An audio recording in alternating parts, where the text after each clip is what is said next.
It's time now for County-Wide, a presentation of Yavapai Broadcasting News. You'll hear about the interesting issues and happenings that affect all our lives. Here's today's County-Wide.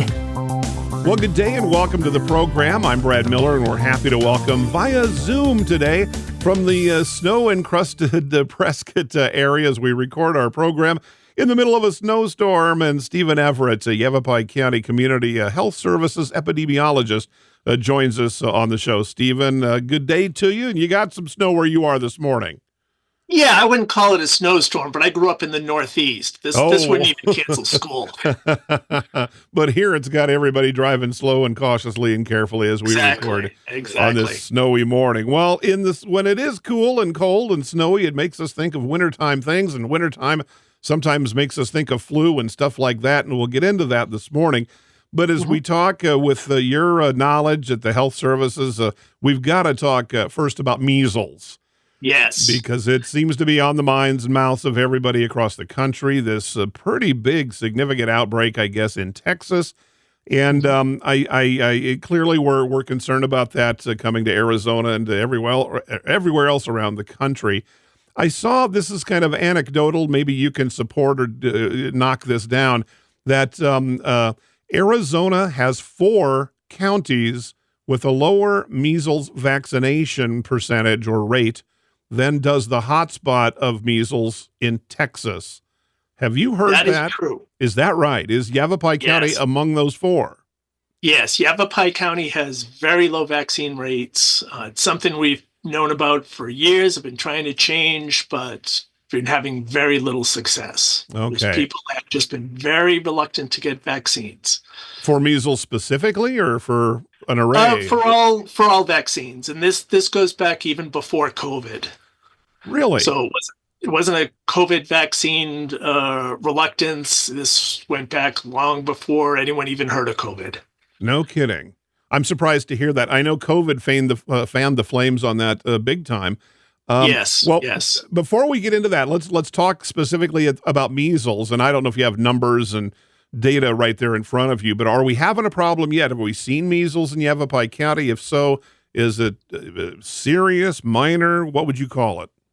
Well, our first measles case in the 22 years I've been here was last year. That was our first and only case we had.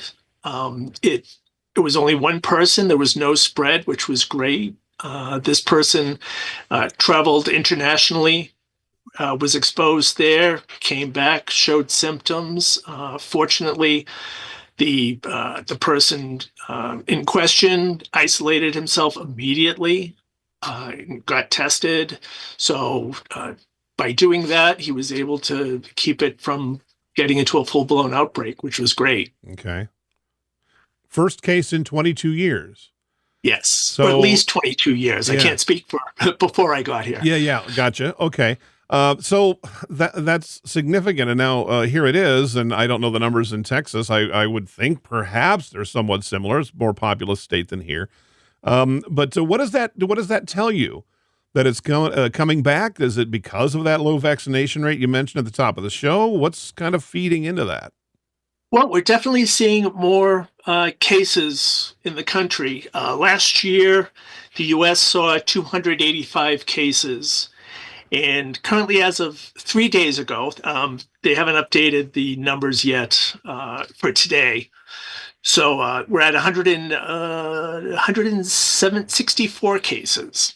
So we're already 60% of the way there, even though we're only barely 3 months into the year. And is most of that the Texas situation, or?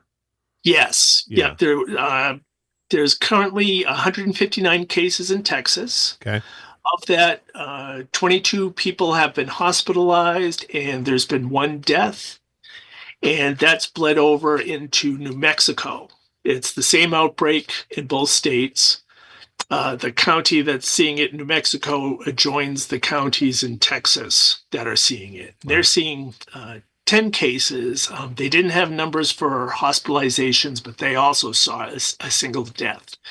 So we're already up to 2 deaths. with this outbreak. Okay. Now, because measles has been, well, not eradicated, clearly, but not something that's been on the front burner in recent years, I wonder how many of us are kind of familiar with it.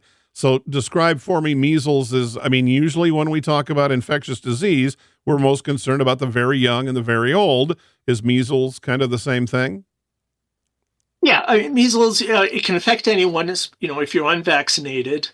It can affect people who are fully vaccinated. Not all vaccines are 100% effective. They can either be non-effective, the person just does not have a response to it, or will give minimal or just a partial immunization, much like COVID. Sometimes you'll have the vaccine, but you'll get a milder form of COVID because of it. So measles is like that as well. Of the cases we're seeing in Texas and New Mexico, the vast majority of people are either unvaccinated or undervaccinated. Did not receive the full complement of shots for it.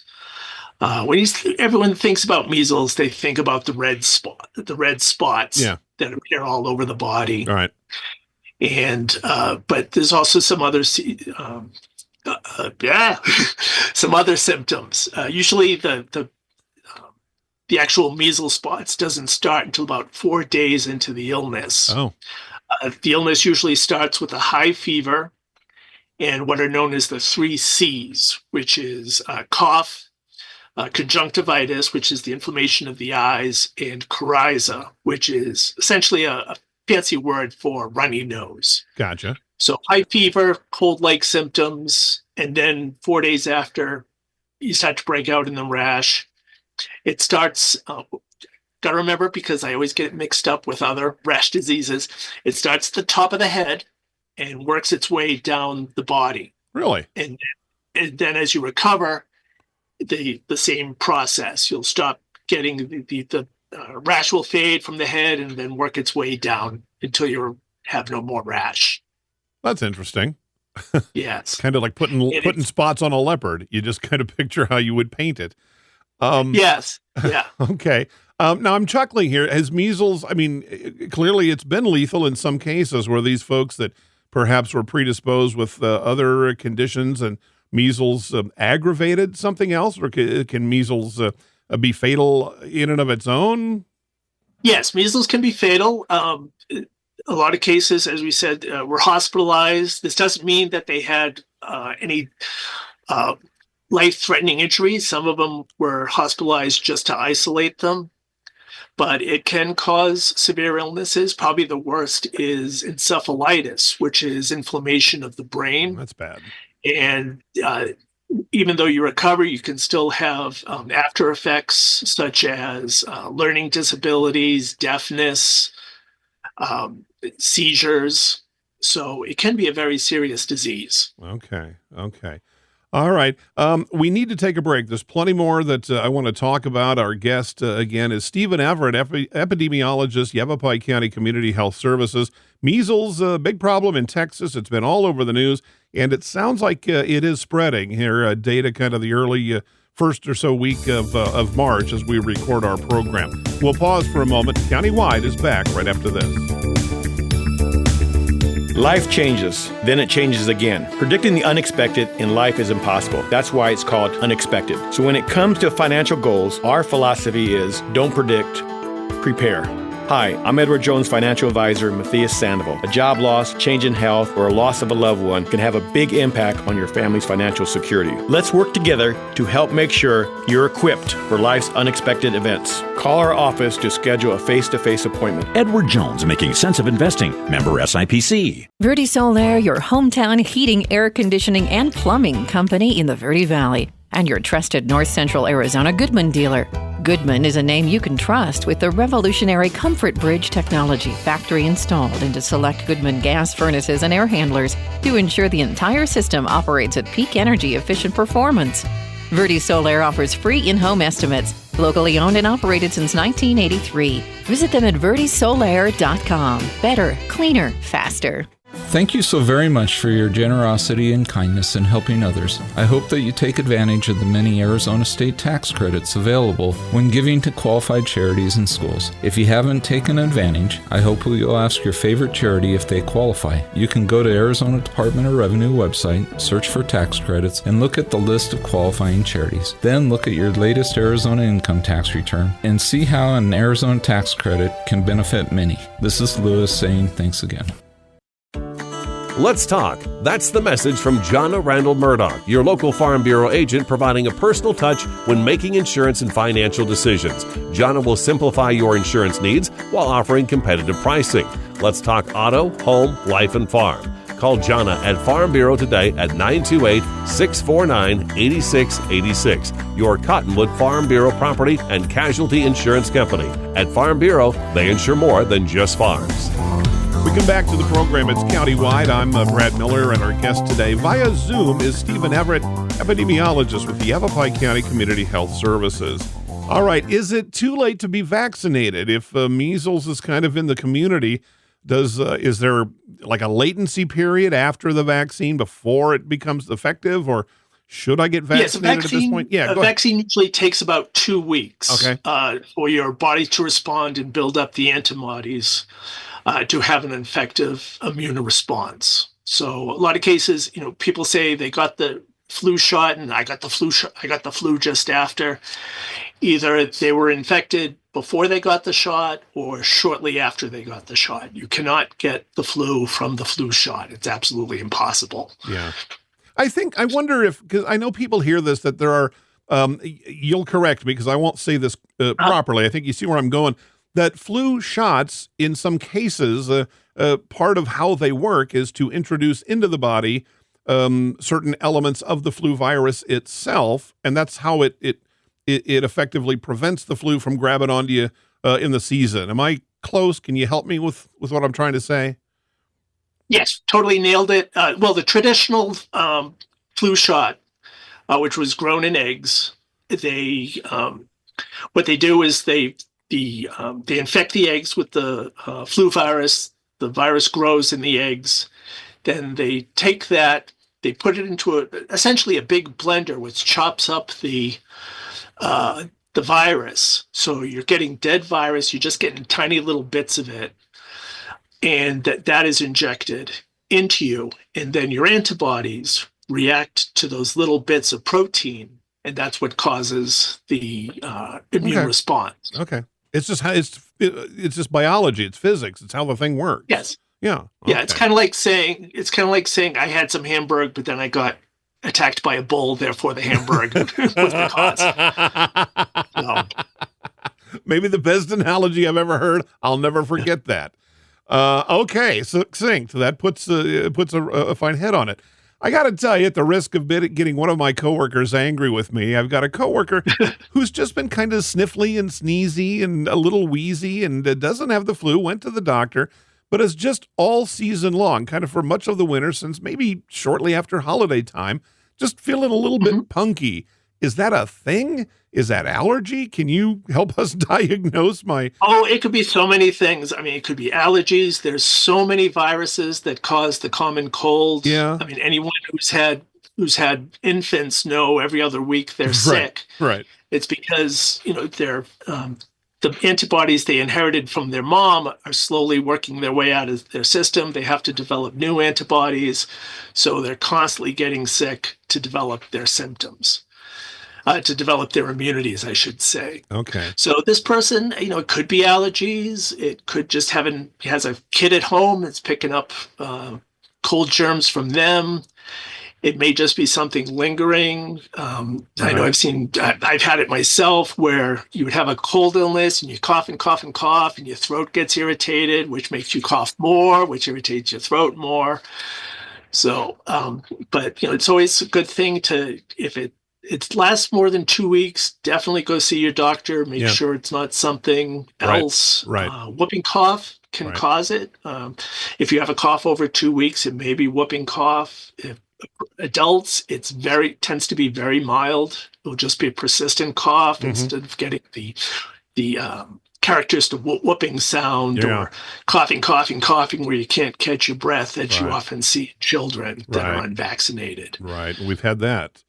Okay. Yes, we have that all the time, just sporadic cases. We haven't had any outbreaks as far as I've been able to determine, but it's just out there circulating around. Okay. One thing I neglected, I would like to bounce back if we can to measles.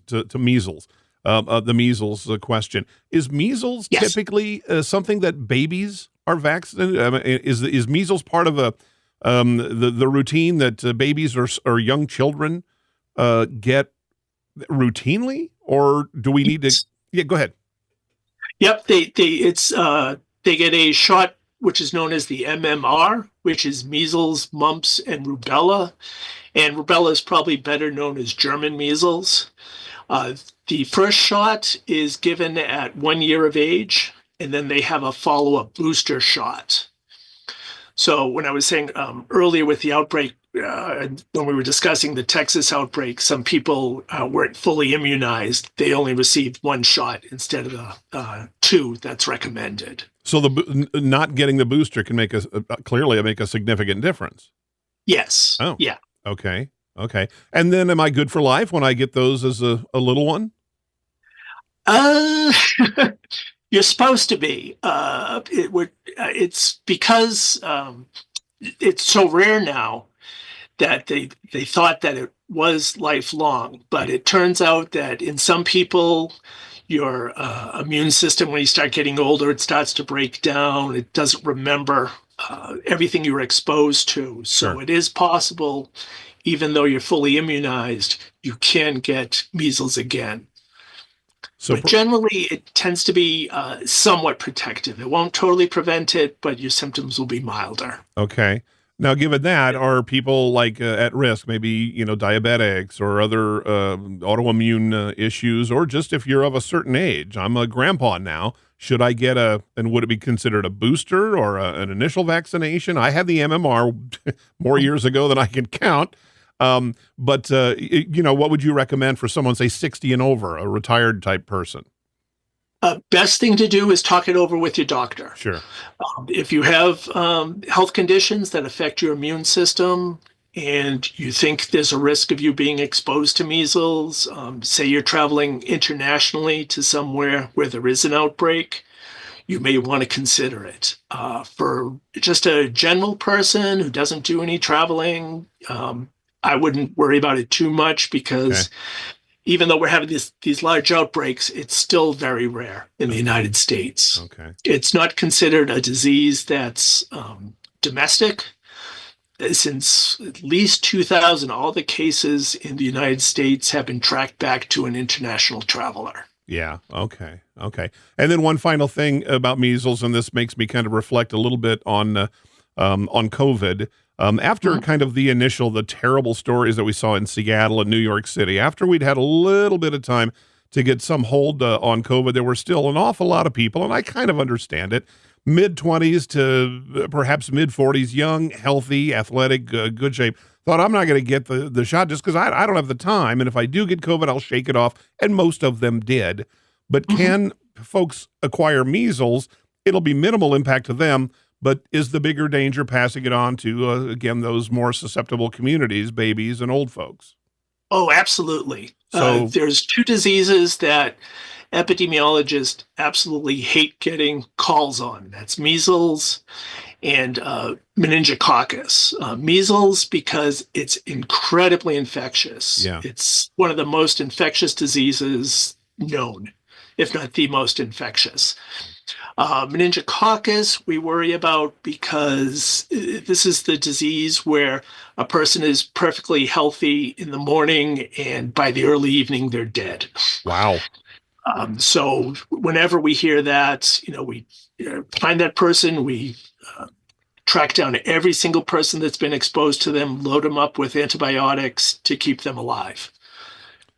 Serious stuff. Okay. Yes. And So, on that yes, happy note, vaccines are very, very, very important. very strongly recommended. All right. Yes. We need to take our final break. When we come back, we'll wrap up and give you some information about whom you can call, where to get good, solid information, recommendations, advice on your status, or whether you should be vaccinated if you are, and all of those good questions we'll kind of finalize with Stephen Everett, epidemiologist, Yavapai County Community Health Services. Countywide, back right after this. Life changes, then it changes again. Predicting the unexpected in life is impossible. That's why it's called unexpected. So when it comes to financial goals, our philosophy is don't predict, prepare. Hi, I'm Edward Jones financial advisor Matthias Sandoval. A job loss, change in health, or a loss of a loved one can have a big impact on your family's financial security. Let's work together to help make sure you're equipped for life's unexpected events. Call our office to schedule a face-to-face appointment. Edward Jones, making sense of investing. Member SIPC. Verde Solaire, your hometown heating, air conditioning, and plumbing company in the Verde Valley, and your trusted North Central Arizona Goodman dealer. Goodman is a name you can trust with the revolutionary Comfort Bridge technology factory installed into select Goodman gas furnaces and air handlers to ensure the entire system operates at peak energy efficient performance. Verde Solaire offers free in-home estimates, locally owned and operated since 1983. Visit them at verdesolaire.com. Better, cleaner, faster. Thank you so very much for your generosity and kindness in helping others. I hope that you take advantage of the many Arizona state tax credits available when giving to qualified charities and schools. If you haven't taken advantage, I hope you'll ask your favorite charity if they qualify. You can go to Arizona Department of Revenue website, search for tax credits, and look at the list of qualifying charities. Then look at your latest Arizona income tax return and see how an Arizona tax credit can benefit many. This is Lewis saying thanks again. Let's talk. That's the message from Jonna Randall Murdoch, your local Farm Bureau agent, providing a personal touch when making insurance and financial decisions. Jonna will simplify your insurance needs while offering competitive pricing. Let's talk auto, home, life, and farm. Call Jonna at Farm Bureau today at 928-649-8686. Your Cottonwood Farm Bureau property and casualty insurance company. At Farm Bureau, they insure more than just farms. Welcome back. Our final segments with Stephen Everett, epidemiologist with the Yavapai County Community Health Services. Stephen, I thank you so much. Such good information, important for folks to hear, and please do with it what you will and what you should. Vaccinations, measles right now is in the news. Those are important, Stephen. If I talk to your own healthcare provider is usually a good first step. And then as we get beyond that, where can people go? Is there a good website for additional information? You can either go to the CDC website, cdc.gov. Just type in the disease you're interested in. They'll take you to a page giving you loads of information on it. If you're looking to get vaccinated, talk to your provider, or you can call the Community Health Services at 928-583-1000. Okay, very good. And if you're traveling internationally, check out what the situation is, what vaccines you need for international travel, and you can get those also either through your doctor or through the Community Health Services. Okay, and do you know? Aren't many of the welcoming countries, don't they require such vaccinations before you travel there? Yes. Yeah. Yes, okay. they do. So you'll need to know that whether you want to get the shot or not. All right. Yes, and plan months ahead because sometimes we have to special order the vaccine and that can take some time. Okay. So don't call a week before you travel and try to get vaccines. We might not be able to do it. All right. We appreciate the work you do. We appreciate you sharing your time and expertise with us today. Stephen Everett, epidemiologist, Yavapai County Community Health Services. I'm Brad Miller. It's Countywide, and we'll see you next time.